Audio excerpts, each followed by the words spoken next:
тармил шүр гэж. Энэ дэлхий дээр тармил шүр гэж огт байхгүй.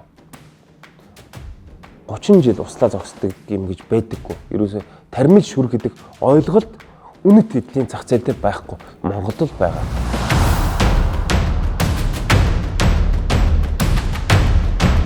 Энэ улаан шүр хөргөн дээр тавьдаг. Тэгээ улаан шүр бүгдээр үнэтэй байдаг гэдгийг мэдэн тийм ээ. Гэхдээ яагаад гэж. Улаан шүр гэдэг нь 1 см ургахын тулд 30 жил зарцуулдаг.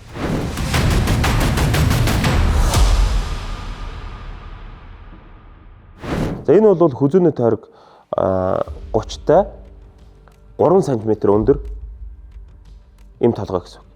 Ийм шүрэн толгой ургахын тулд 90 жилийг зарцуулна. Хүний насжилтаар бол та эртээ өвгөн болсон үед л ийм шүр ургана. Тэгээ бүдүүрх нь бас насжилттай. Хэдэн мянган жил дамжин ургаж ижил үнэт хэл болж тань дээр очдог.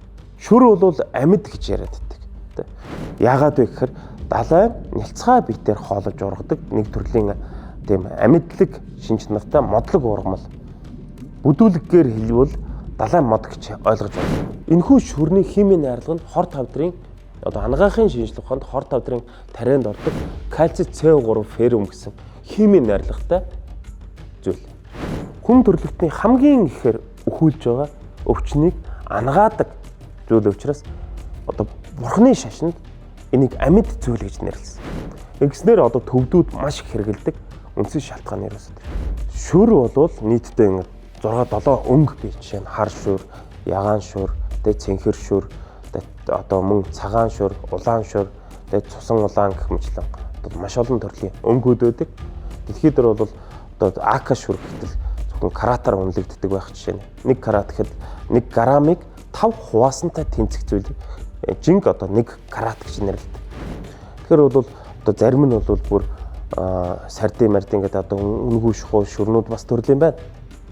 Шүр бол ингээд төрлүүдтэй, дотроо зэрэглэлтэй. За үүн дээр бол дэлхий дээр хамгийн их элбэг байдаг нь бамба буюу далайн хулс гэж. Түүнийг будагч бодис буюу пигмент нөнгө оруулснаар бамба корол гэж нэрлэдэг. Тэгээ хүмүүс хямдхан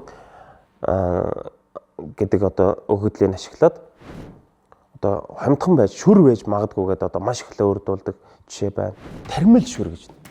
Энэ дэлхий дээр тармил шүр гэж огт байхгүй. 30 жил услаа зогсдог юм гэж байдаггүй. Ерөөсөө тармил шүр гэдэг ойлголт үнэт эдлийн зах зээл дээр байхгүй.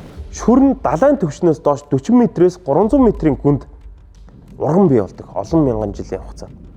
Гэтэл тухайн далайн түвшний доор далайн гүний химийн найрлага ямар байхаас хамаарч шүрний өнгө бий болдог.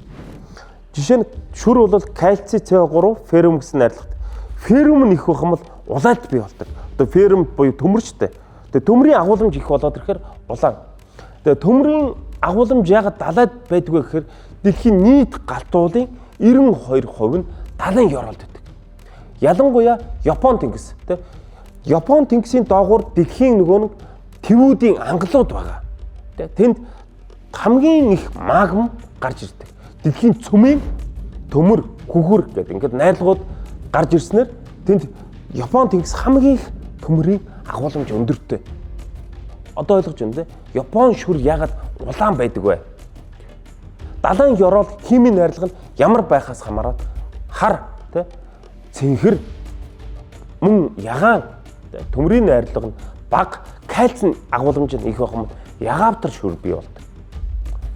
Тэгэхээр энийг ингээд цааш нь ярих нь маш их зүйл. Энийг сургалтаар ярив.